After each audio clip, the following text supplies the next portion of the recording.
Hello, and welcome to the blog about mirrors, art, and many other things.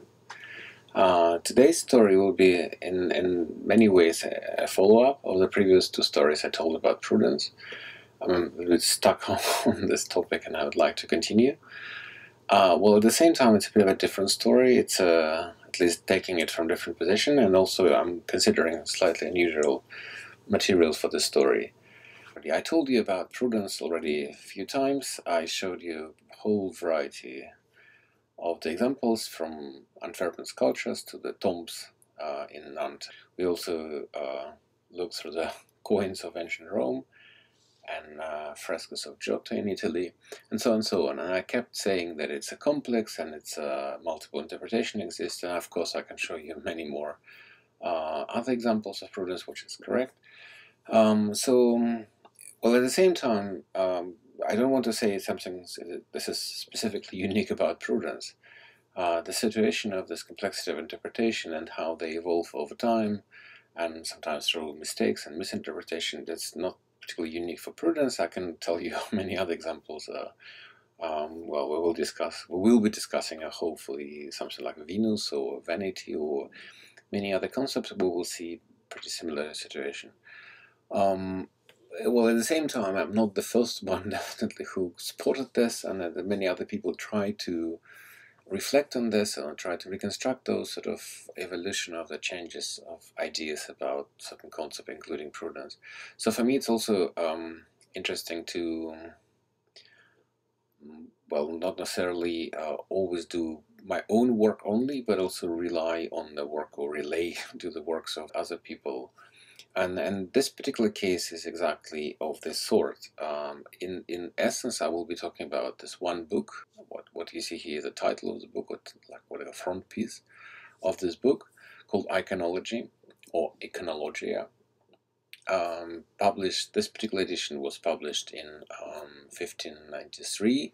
So very, very end of 16th century, in the book by Cesare Ripa. 10 years later, another edition was published of this book, already in 1603 in Rome. And then this edition, already with illustration, the first one was out, was then republished, and I have a copy of this edition published in Venice.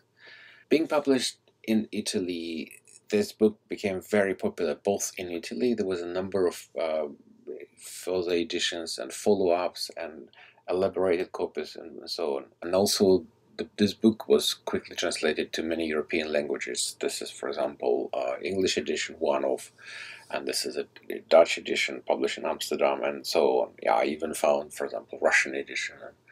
It was commissioned by Peter the Great, who came from Netherlands, and then he spotted this book there and then ordered it to translate it to Russian quickly.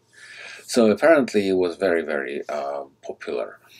Now, what this book is about, what it is, in essence, well, basically it's like a dictionary with pictures. It's a collection of short description of various figures or allegorical figures covering, well, basically everything from ancient Rome to ancient Greece to also Christian figures, both for example, virtues, but also scenes and moral characteristics, and also astronomy, astrology, art, science, basically everything.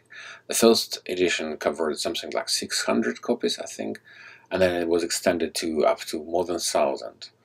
So you see here, for example, the table of content, and it's only one of those, and they basically structure it in alphabetical order in this book, which is creating a very bizarre experience of reading. You jumping from one section to another. It could be scene and virtue and following each other in different areas and so on. A slightly schizophrenic experience, but that's not unusual to reading any other alphabetical dictionary. Here you see just one example. It's the very first article of this book, Abandoza, or Abandons. So not every article has a picture, but many do. Well, usually the article consists of short description of what this figure is about, then showing the way how it is depicted, and explaining why different sort of components or attributes, what their meaning and so on. In many cases, there's also The articles are supplemented by quotes or references from literature from both contemporary and some old sources and so on. Abbondanza is a bit of an elaborated article, but some of them shorter. But that's roughly how the pieces looks like. Perhaps it's worth to say a few words about the author of this book, Cesare Ripa. We don't have obviously a photograph of him, but because of many books, many editions contain his contemporary pictures, a depiction which is, we assume, more or less realistic. So you see roughly the three portraits show how he may look like. He was born in Perugia. It's a small town, like roughly midway between Florence and Rome. When you visit Italy, sometimes you think that nothing has changed, and it perhaps looks like roughly how it looks like in a Renaissance time. We don't know much about his origin, what kind of family he's from, and what his educational background, for example. Some sources indicate that he was a member of this Academy Intronati in Siena. Yeah, when we say academy, it actually doesn't mean exactly academy now, contemporary sense. Academies or schools in Italy of this time, they were more like a sort of intellectual clubs. There was a society of scholars, theologians, or sometimes free scholars, scientists. They kind of get together. It's sort of contemporary meetups, and they work together. They maybe created text together and so on. They could create together a play, like in this case in Intronati, the very famous play called Deceived was created and then performed by this collective. For us, they are just maybe literature monuments. In this particular case, this particular play is just about, cross-dressing and kind of deceiving each other and so on, typical Italian sort of comedy. But for these people, they're actually surprising. They were a way to comment on political and economic realities, often even philosophical realities. For example, when we read The Twelfth Night by Shakespeare, which is largely based on this the play of Intronati Deceived, we don't have any of those connotations. Perhaps even more interesting that it's Ripa was a member of a local academy in his own Perugia called Insensato. Insensata is a very unusual case. It was almost semi-secret society of intellectuals who gathered together in a small castle not far from Perugia, in a village. And then again, there was a sort of joint exploration of certain literature sources, or also creating the publications of books and text and so on.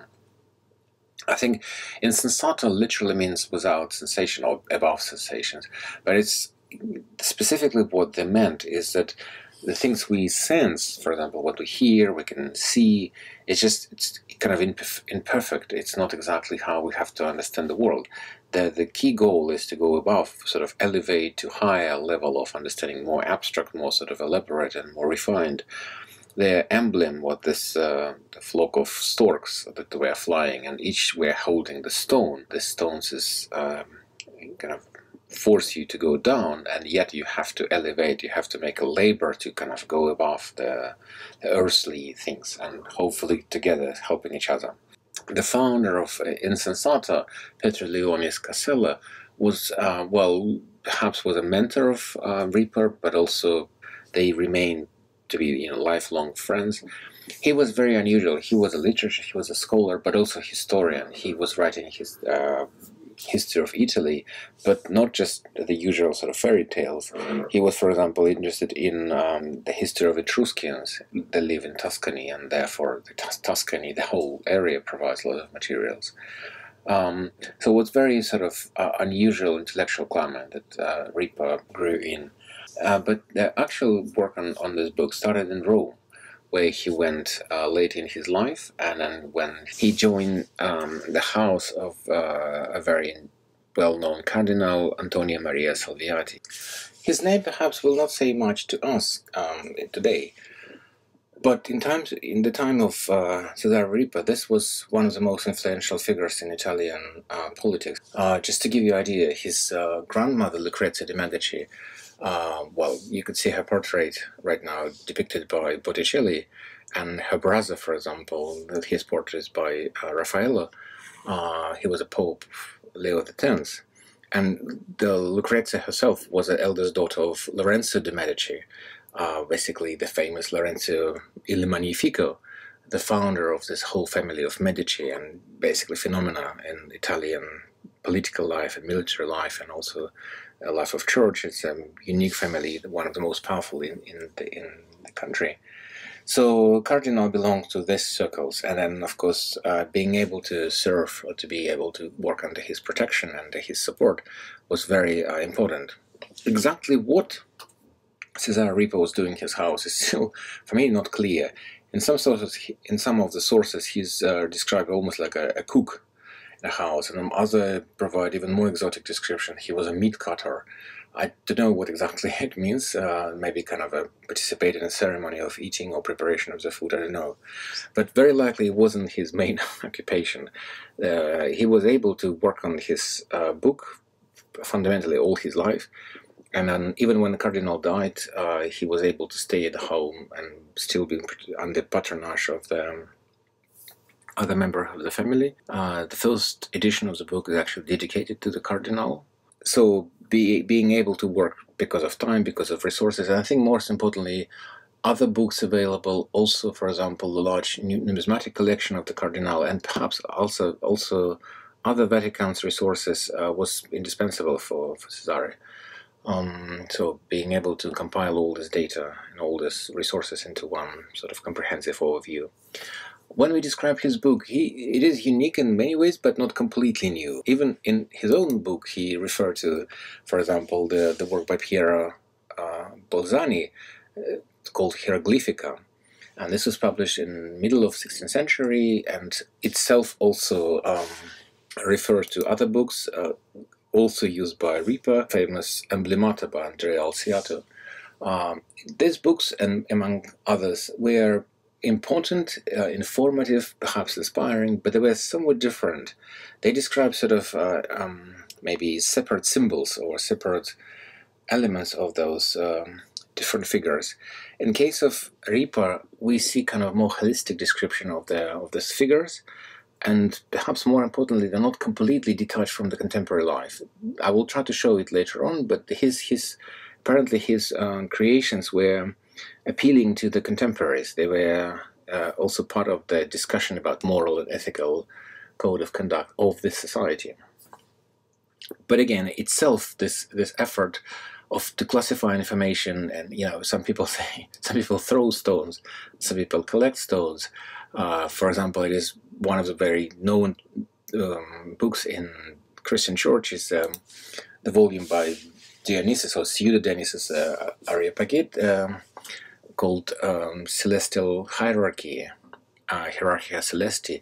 Basically, it's a description of the various heavenly creatures, angels, archangels, and other creation that populate the heavens. So, well, I often think that my affairs sometimes in the mirrors are somewhat comparable, just to collect as many examples, classify them, kind of rank them, order, and so on. So some people have a propensity to this kind of work. And apparently Ripa was one of those. So I think what I'd like to do for the rest of the story is basically overview in his book to show the concept that in one way or another related to mirrors, either it's literally depict mirrors or somehow could help us to explain the meaning of mirrors in his time. So I will be showing this concept using two books, two editions, one Italian and one English, every time showing a couple of pictures from both editions. The very first one is called in Italian Ammostramento. I'm not sure I pronounced it very correctly. In fact, I have to admit, I missed it when I was looking through Italian edition, because I somehow completely didn't expect to see the male figure with a mirror. But then I spotted it in the English edition under the name of an instruction. Ammostramento is a bizarre word. Technically speaking, the art of training horses. I think in contemporary English it's called dressage. But the meaning is somewhat different. It's not to train other, like it's including horses. It's actually the art of self-training, art of self-development. And then basically it's explained that one of the key elements of this self-training is this reflection or self-criticism. So basically, if you look at the mirror, you will see your own mistakes, your own omission, and you have a chance to correct them. So basically, that's very close to our contemporary sort of art of self-development. And it's interesting that the mirror is becoming a central element of that. The slogan, the motto, which is sort of used on this ribbons, in Italian it says, sorry, in Latin it says inspies cautus eris. Difficult to translate. Basically, inspect and then you protect yourself. By doing your inspection, you protect yourself. This expression, for example, used still in it's a motto of the Delft Students' Corps, Association of the Students of the Delft University, and in their interpretation, it literally means mirror yourself and you will be protected. The next concept in Italian is called apprehensiva, I guess. And in English it became apprehension, which is apprehend literally and understand a certain event and phenomena. The creature which this woman is holding is actually chameleon. I don't know why. It's actually not explained. At least clearly in the English translation, I didn't figure out from why. Well, perhaps we can guess it's because of the sort of changing nature of chameleon that was considered to be wise and adaptive and so on. The role of mirror here in this art of understanding is also quite peculiar. For us to understand this, why people use or didn't use certain aspects of mirrors, it's important to understand that they may have very different ideas about optics and even perception, human perception. Why we understand this. Mirror was considered to be capable to kind of almost imprint their surroundings. So it's not just reflecting, it's basically containing and kind of absorbing certain content. And its capacity to make it very accurately was spotted and therefore sort of cherished and praised. That to understand something, you have to make insight, you have to appropriate its copy, basically you have to incorporate the world around you inside you. Therefore, you start understanding that. Again, sort of well spotted, maybe not correctly, but sort of very interestingly, metaphorically. The next concept, in fact, is not, it doesn't have any mirrors. It's astronomia. And I thought it's a mirror. It's actually my mistake. I thought it's a mirror, and I started figuring, because for me, mirror and would be a very appropriate for astronomical instrument, which is not. It's actually astrolabia. And mirrors are not yet used. Galileo didn't polish his lenses yet at this time, so association of the glasses and mirrors is not yet there. So it's basically typical projection of my projection of the contemporary realities, contemporary association into this past text.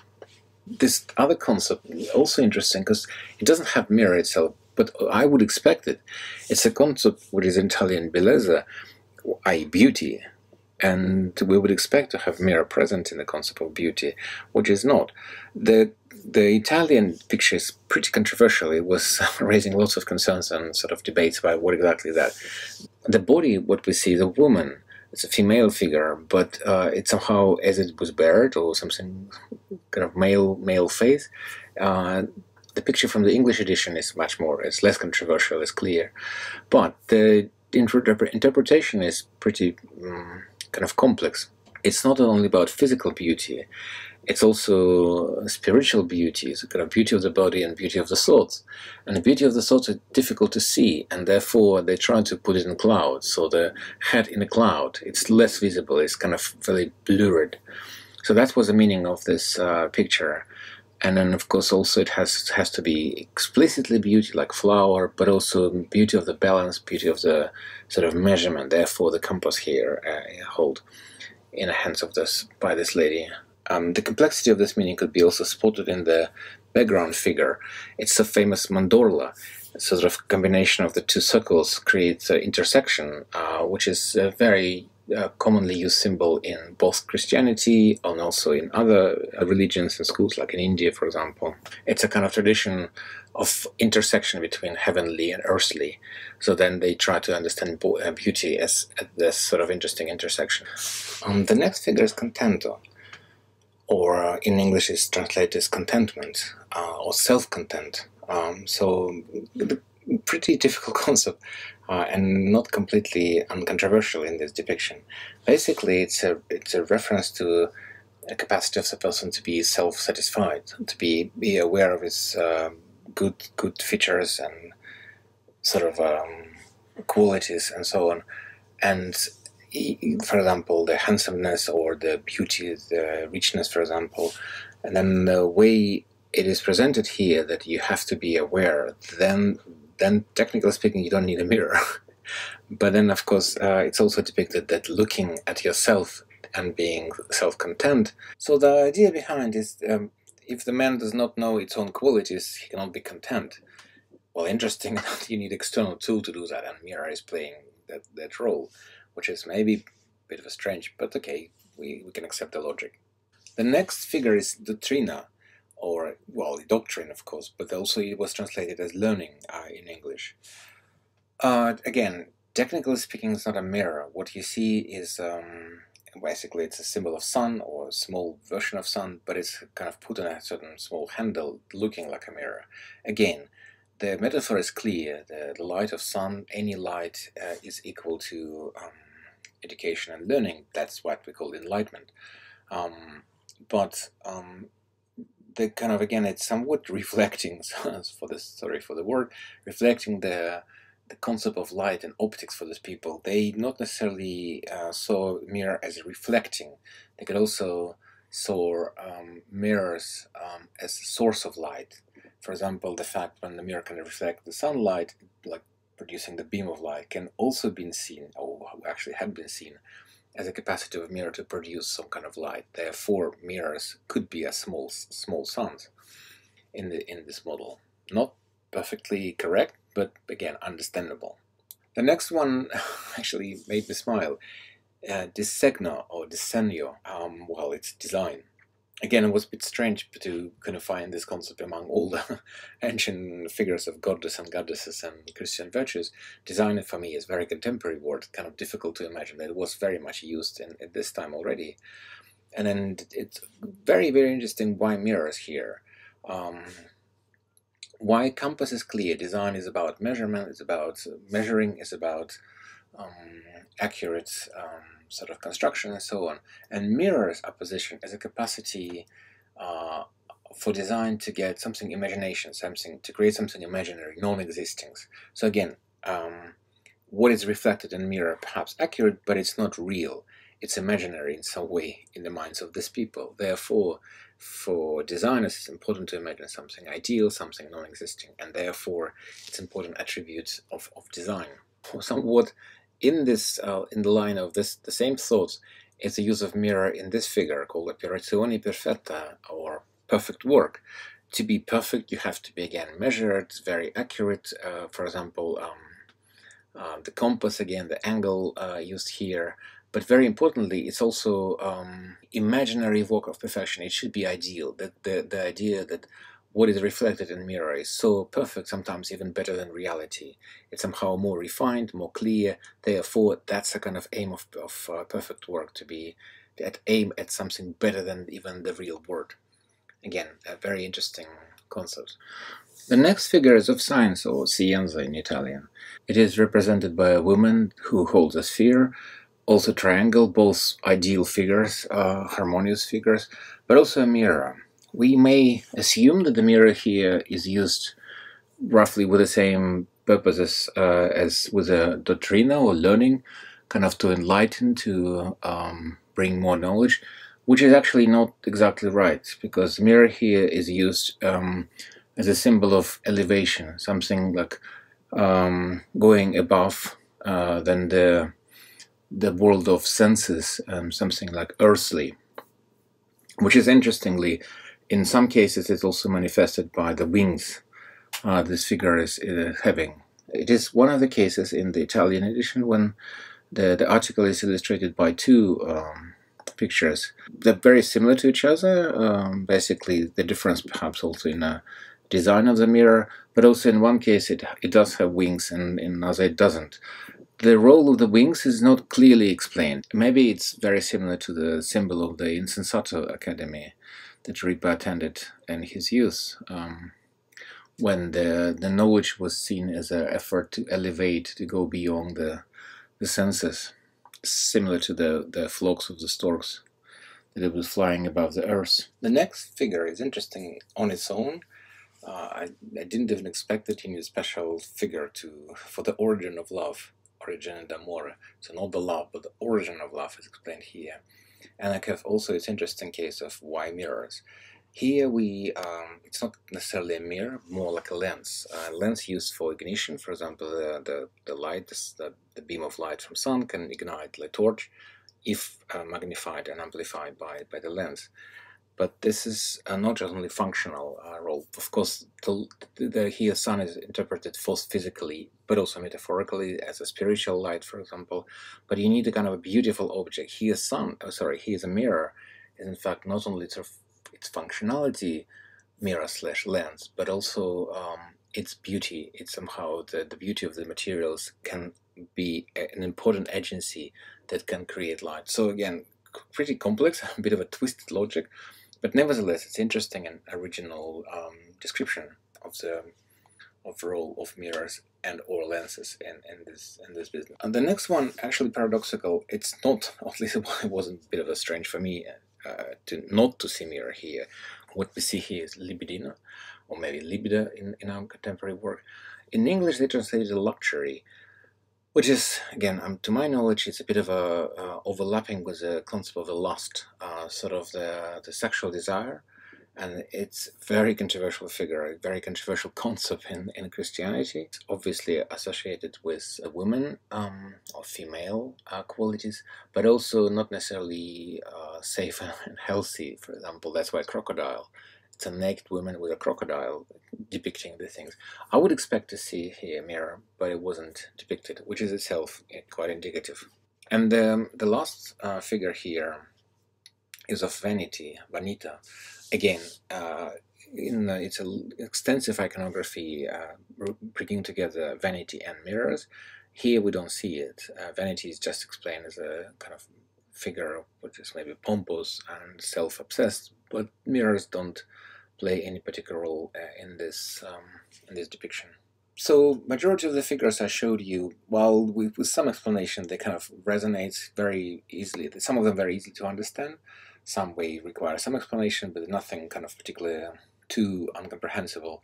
It's not necessarily true for all concepts of this book. Some of them very bizarre and exotic. I can show you a couple of examples. You may have a chance to guess what you see here. I can give you answer in a few seconds, but you could put a stop and see what exactly are these figures. The left one is actually philosophy. Okay, we can maybe assume that lots of books and sort of the pedestal of knowledge, the upper position, that's what philosophy is about. The figure on the right, it's about eternity. Well, maybe it's interesting, kind of related to the concept of those Ouroboros, the snakes biting its own tail, but still not without very original interpretation of that. So there are lots of those sort of very bizarre, interesting, even freakish pictures, but altogether hundreds of them give an interesting panorama of ideas of this time and how kind of they try to convince other people and what kind of tools they use to depict and to convey these ideas. In this list so far, I of course missed Prudence, so I left it for the rest of the story. So yes, indeed, this book also explained the concept of Prudence. After all my explanation, many of her attributes are very, very familiar. First of all, it's a woman with two heads holding a mirror. Now there are kind of additional things. She's visibly holding snakes in Italian edition, and she's holding not exactly clear what in the British one. And it's an error that is actually this creature is weaving or twisting around. In the explanation, another additional element of her is helmet, actually described as golden helmet. And it's apparently important that she's presented as sort of the commanding all other virtues, which is maybe somewhat implicit reference to this sort of the concept of chariot proposed by Aristotle and picked up by many scholars later on. In many other examples, not here, but Prudence is often depicted with a crown at a sort of a royal status. So this helmet, perhaps a kind of a twist or bow to this concept. The figure of the deer is very new. Again, I showed you before a few examples of that. Apparently, at some certain point, the deer was introduced as an attribute of prudence, but what is perhaps most interesting explanation why they present it as creatures that don't rush. They're basically doing everything slowly and ruminating and sort of eating their sort of grass very slowly and not making haste. And that's a very important concept of prudence, as we remember. The creature here, interestingly enough, in both books, in both English and actually in Italian, it's not a snake. In the first explanation, it's a remora. Remora is a fish, actually. So you see example of remora. It's a sort of it still exists in Mediterranean Sea. It's a fish that it's capable because of its peculiar anatomical structure to sort of suck to other creatures like shark in this case, but it also was able to attach itself to the ships, ship of ancient Greeks and also ancient Romans. In Greek, it was called Henes or Heneide, and remora in Latin. So there's a lot of stories how these fishes were kind of not torpedoing, but slowing down the ships of Romans, for example, and it always remains to be kind of self-legendary, whether it was really or not. There are lots of incidents when, for example, the whole sea battles were lost because of these fishes, that they kind of make the ships kind of heavy and even stop them at some point. Usually this kind of capacity of this fish is considered to be negative, but apparently in this context it is treated as not such a bad idea, that it's before you making complex decision you have to slow down. Therefore this idea of the prudence holding the fish is actually kind of slow down. Well, at the same time it's almost like opposite to that, because of this fish is presented with this arrow or stick kind of defeating it, so you have to defeat the slowing down and you have to make the haste in doing good. That's interesting. In both descriptions they're producing almost like in parallel. So one bow to Aristotle and saying that the fish is about slowing down, another one you have to kind of compete with the slowdownness and holding your movement. This concept were known to Greeks and Romans, as I said, but they were also introduced, and for example, we see this coin from this time, but at some point they were reintroduced to the sort of Renaissance Europe. A very known scholar, but also sort of entrepreneur, Aldus Manutius, he made this symbol of dolphins weaving around the anchor, his symbol, or his sort of emblem, and then gradually sort of got traction and it became a very known symbol. Again, bit of but the same actually metaphor, this festina lenta, to make haste but slowly. So you have to do something, but with sort of consideration and taking the pause and reflection. So that's again a bit of a paradoxically reference to the nature of prudence itself. Prudence is one of the few concepts when it's not only one explanation presented. It's basically the book easily, or the author Cesare Ripa easily present few parallel or even kind of contradicting or at least complementary explanation. So after all this explanation about the remora and the fish and so on, it's still the book still refer to the more traditionally, especially right now, it's a widespread interpretation why snake appears in depiction of prudence is of course a reference to the Bible, well, at least New Testament. In Matthew they mention that you have to be wise as snake, and also I think innocent as dove.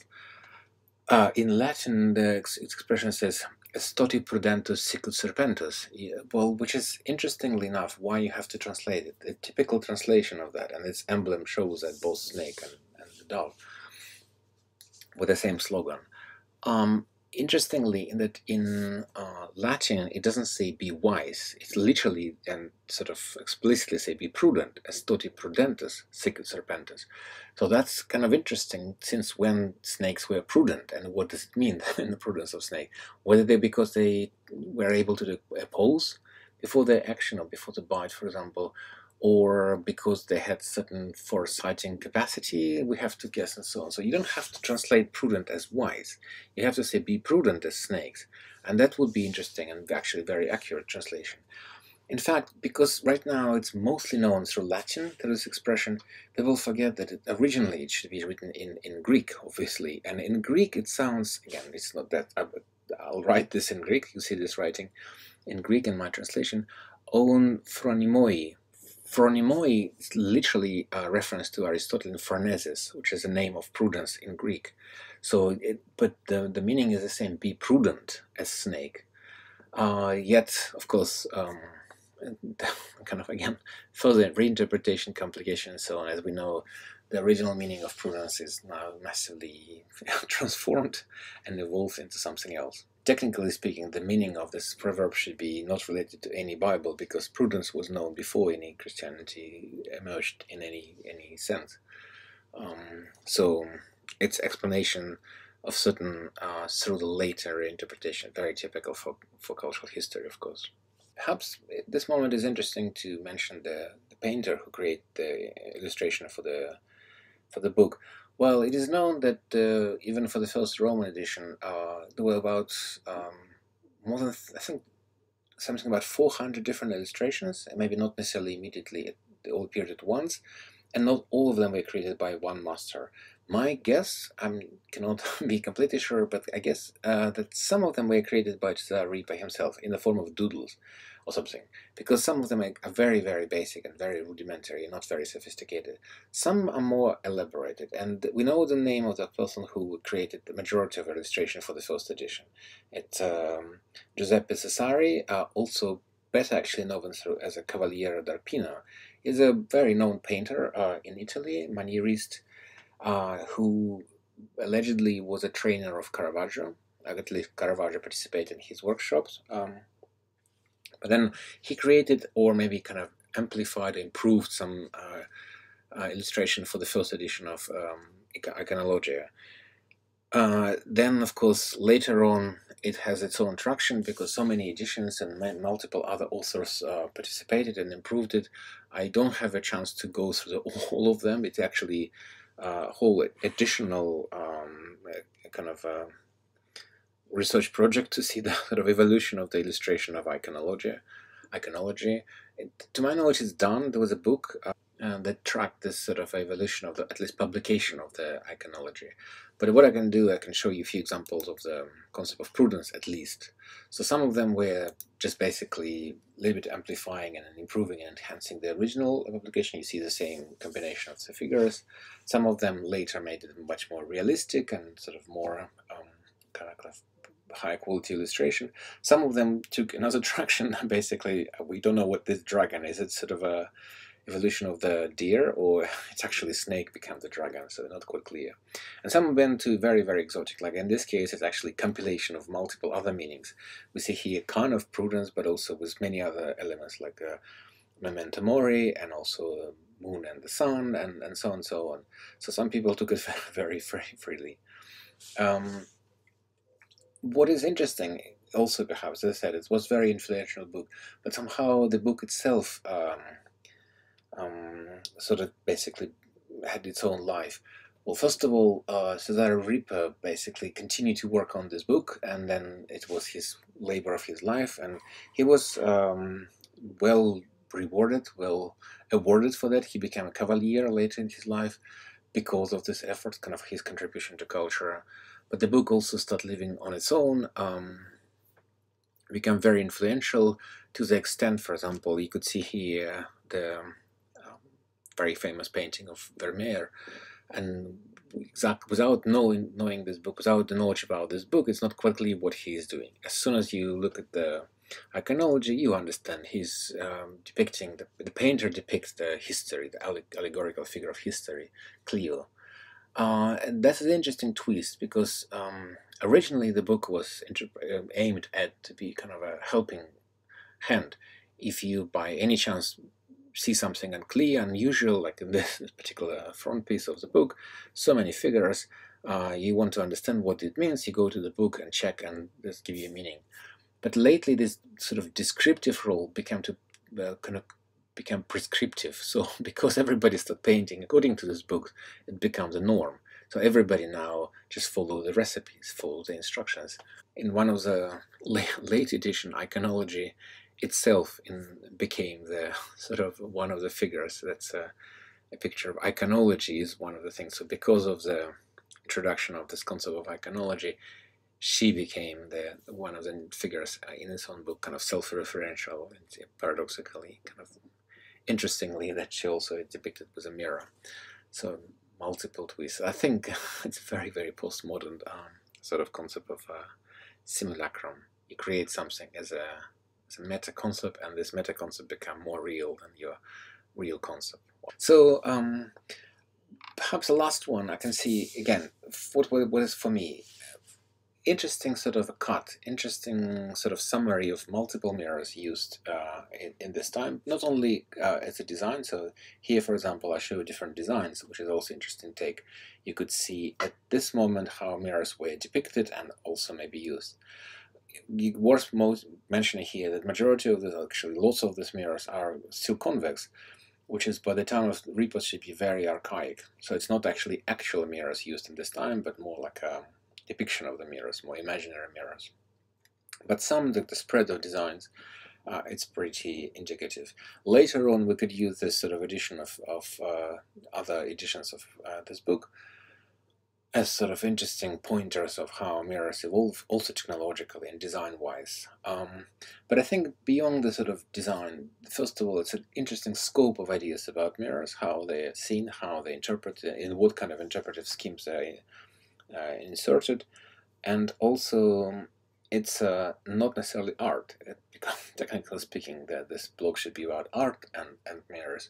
That's not art per se, well, if you don't regard book illustration as art, but it's somehow a meta level of art. It's both reflecting this other art, but also becoming kind of commanding art, how to depict something. So that's really interesting sort of position of both reflective and sort of instructive role of the books, of this encyclopedias and so on. So it helps me to get extra insights about Prudence. Again, that's extra bonus of this book, but itself an interesting source. So that's a story so far. Until the next stories.